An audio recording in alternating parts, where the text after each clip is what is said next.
ও নামাজি, তুমি খেয়াল করো, পুলসিরাতের উপরে দাঁড়ানো, ডানে জান্নাত, বামে জাহান্নাম।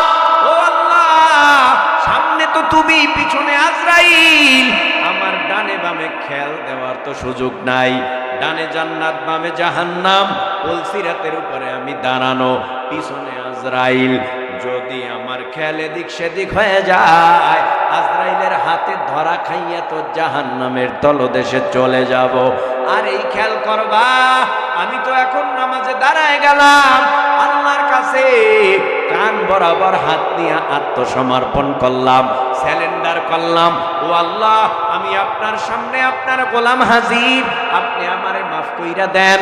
বান্দা যখন আল্লাহু আকবার বলে, তাকবীরে তাহরিমা বাইদা আল্লাহর সামনে দাঁড়ায়া যায়, আল্লাহ কয়, বান্দা তুই যখন সেজদা দেস, তখন আমি আল্লাহর কুদরতি পাটা তোর কপালের নিচে বিছায় দে। খেয়ালের সাথে নামাজ পড়বা ভাই, বেখেয়ালে নয়। এই সূরা ফাতিহা আমার সাথে আপনারা তেলাওয়াত করেন।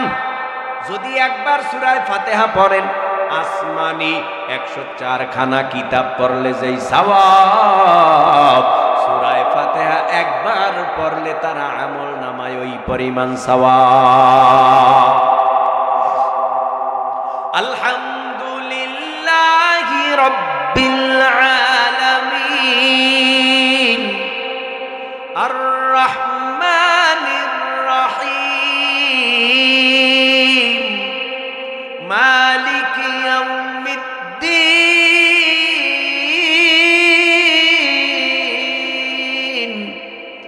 ইয়্যাকা না'বুদু ওয়া ইয়্যাকা নাস্তাঈন, ইহদিনাস সিরাতাল মুস্তাকিম, সিরাতাল লাযীনা আন'আমতা আলাইহিম গায়রিল মাগদুবি আলাইহিম ওয়ালাদ-দাল্লিন।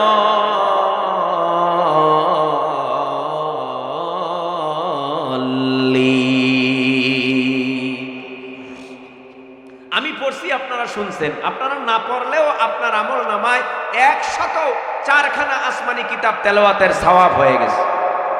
এটি নগদ না বাকি? নগদ। কোরআনের তেলাওয়াত এত মজার তেলাওয়াত, রাসূল কারীম সাল্লাল্লাহু আলাইহি ওয়াসাল্লাম মক্কায় যখন নবুয়ত পায়, সমস্ত বেঈমানেরা উঠে পড়ে লেগেছে। মুহাম্মদ সাল্লাল্লাহু আলাইহি ওয়াসাল্লামকে এই দুনিয়ার জমিন থেকে বিদায় করতে হবে, না হলে মুহাম্মদকে এই জমিনের মধ্যে রাখলে আমাদের বাপ দাদার ধর্ম টিকবে না। আমাদের বাপ দাদার ধর্ম দুনিয়ার থেকে ফিনিশ হয়ে যাবে, ধ্বংস হয়ে যাবে। আমাদের বাপ দাদার ধর্ম ধ্বংস হোক, এটা আমরা চাই না, এটা আমরা হতে দেব না। তাই তো মুহাম্মাদুর রাসূলুল্লাহ সাল্লাল্লাহু আলাইহি ওয়াসাল্লামকে থামায়া দেয়, ও মুহাম্মদ সাল্লাল্লাহু আলাইহি ওয়াসাল্লাম, এই মক্কা নগরীতে যদি থাকতে হয়, আমাদের কমান মেনে থাকতে হবে, আমাদের কমান ছাড়া মক্কায় থাকা যাবে না। আল্লাহর নবী বলে, আমার অপরাধ কি? বলে, তোমার অপরাধ নতুন ধর্মের দাওয়াত দাও। আল্লাহর নবী কয়, আমি নবুয়ত পাওয়ার আগে আপনারা না আমাকে বলেছিলেন আল আমিন, সত্যবাদী, আমার মতো সত্যবাদী মক্কায় দ্বিতীয় জন নাই। এই কথা কে বলেছে? বলে, আমরা বলেছি। বলে, আগে তুমি ভালো ছিলা, এখন তুমি ভালো নাই। নাউযুবিল্লাহ। আখির জামানার পয়গম্বরকে এত বাধা দেয়, কিন্তু নবীকে দাবায় রাখতে পারে না। নবীর চেহারা দেখাও বেঈমানেরা পাগল হয়ে যায়, নবীর কণ্ঠের আওয়াজ শুনলেও বেঈমানেরা পাগল হয়ে যায়, নবীর বডি ল্যাঙ্গুয়েজ দেখলেও বেঈমানেরা পাগল হয়ে যায়। নবীর দেহের ঘ্রাণ মিশক আম্বরের থেকেও বেশি আসে, ঘ্রাণ শুনলেও বেঈমানেরা পাগল হয়ে যায়। নবীর কোরআনের তেলাওয়াত শুনলেও বেঈমানেরা পাগল হয়ে যায়। ওরে আল্লাহর গোলাম, আখিরি জামানার পয়গম্বরকে আবু জাহাল সহ সমস্ত বেঈমানেরা কয়, মুহাম্মদ তুমি তো এই জমিনের মধ্যে এখন আমাদের ফ্যামিলির ভিতরে ফিতনা ছড়াইতে আসছো। না না, বাপদাদার ধর্ম থেকে আমাদেরকে কিঞ্চিত পরিমাণ পিছপাও হটাইতে পারবা না, প্রয়োজনে তোমারে হটায় দেব। তারপরেও এই মক্কার জমিনে নতুন কোন ধর্মের আওয়াজ দাওয়াত চলবে না। আখিরি জামানার পয়গম্বরকে বেঈমানেরা বললেন, মুহাম্মদ তুমি কিন্তু বড় জাদুঘর। নাউজুবিল্লাহ বলেন। কেন বলছিলেন জানেন? শুধুমাত্র কারণ হলো মুহাম্মদুর রাসূলুল্লাহ সাল্লাল্লাহু আলাইহি ওয়াসাল্লামকে বিভিন্ন দিক থেকে জমিনে তার চিহ্ন মুছে দেওয়ার জন্য বিভিন্ন পরিকল্পনা করেছিল, ছক এঁচেছিল, কিন্তু কাজ হয়নি। রাসূল করিম সাল্লাল্লাহু আলাইহি ওয়াসাল্লামকে দাবাইতে পারে না, কারণ নবীর সাথে পৃথিবীর বড় শক্তি নাই, তবে নবীর সাথে আল্লাহ আছে। আর আল্লাহ নবীর সাথে যেহেতু আছে, আল্লাহ নবীকে আজ না হয় কাল বিজয় দান করবেন, ঠিক না? নবীরে বিজয় দান করবেন। ভাইরা আমার, রাসূল করিম সাল্লাল্লাহু আলাইহি ওয়াসাল্লামের কোরআন তেলাওয়াত শোনার জন্য বহু দূর থেকে মানুষ আইসা নবীর দরবারে হাজির হয়ে যেত। একদিনের ঘটনা শুনাই, নবীর যুগের ঘটনা।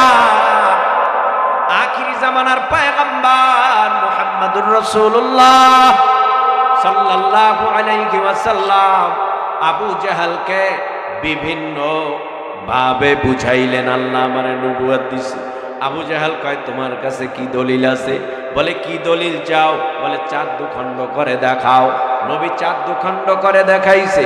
আবু জাহাল বলল, ও মুহাম্মদ তুমি সব চাইতে বড় জাদুঘর, এই জমিন থেকে আসমানে কারো জাদু যাইতে পারে না, তুমি এত বড় জাদুঘর, আসমানেও তোমার জাদু চলে, জমিনের মধ্যেও চলে। পাথরের টুকরায় কালেমা শাহাদাত পড়ে পড়ে নবীকে সাক্ষ্য প্রদান করেছে, মুহাম্মদ তুমি আল্লাহর পাঠানো পয়গম্বর। কিন্তু বেঈমান আবু জাহাল কয়, না না, তুমি জাদুঘর, তুমি ভালো নয়। নাউজুবিল্লাহ।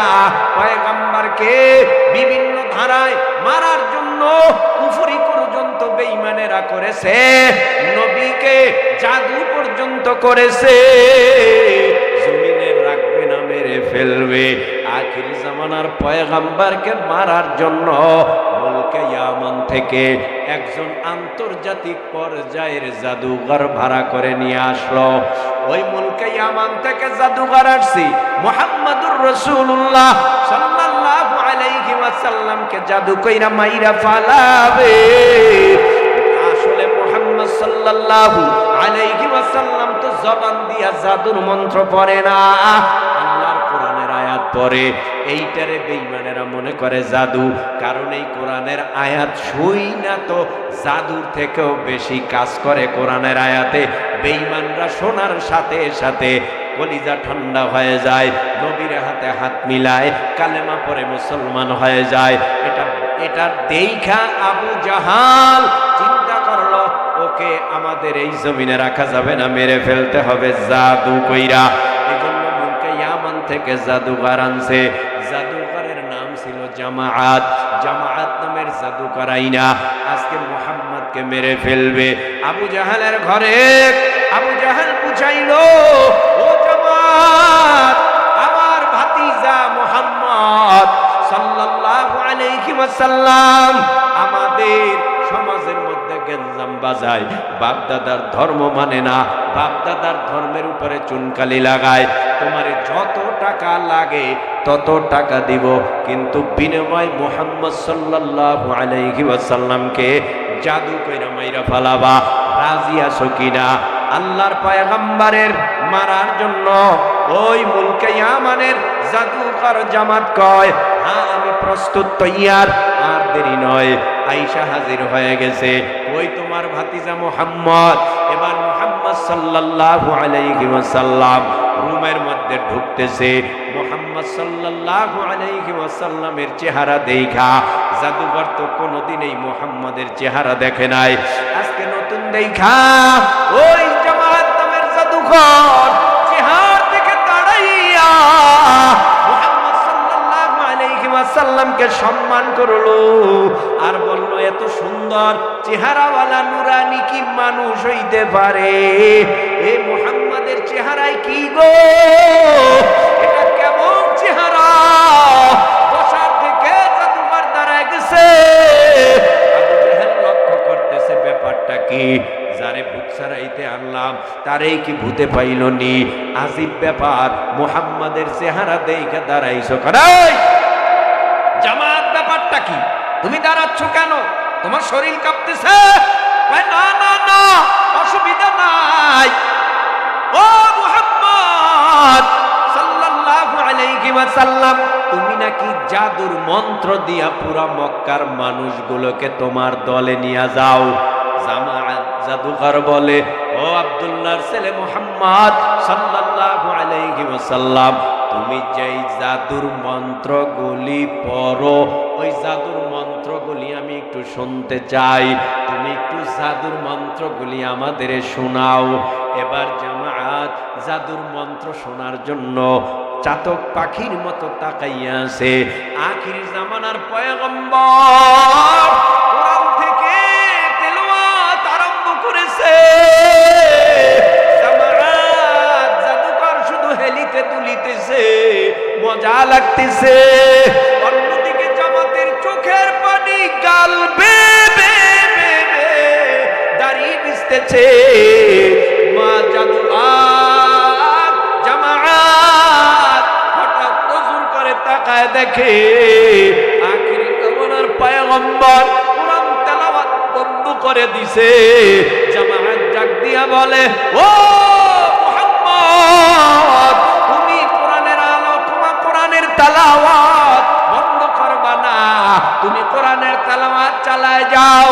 তোমার কণ্ঠের তেলাওয়াত এত মজা, এত মজা, এত মজা, এত মজার তেলাওয়াত আমি জীবনে কোনোদিন শুনি নাই। এটা জাদুর মন্ত্র না। ও মুহাম্মদ, তুমি যেই কালাম পড়ো, এই কালামটা তো লাউহে মাহফুজের কালাম, তুমি আমারে পড়ায় দাও। লা ইলাহা ইল্লাল্লাহু মুহাম্মাদুর রাসূলুল্লাহ সাল্লাল্লাহু। তো নবীর কোরআনের তেলাওয়াতে বেঈমানরা পাগল হয়ে নবীর হাতে হাত লাগায় মুসলমান হয়ে যেত। সুবহানাল্লাহ, সুবহানাল্লাহ।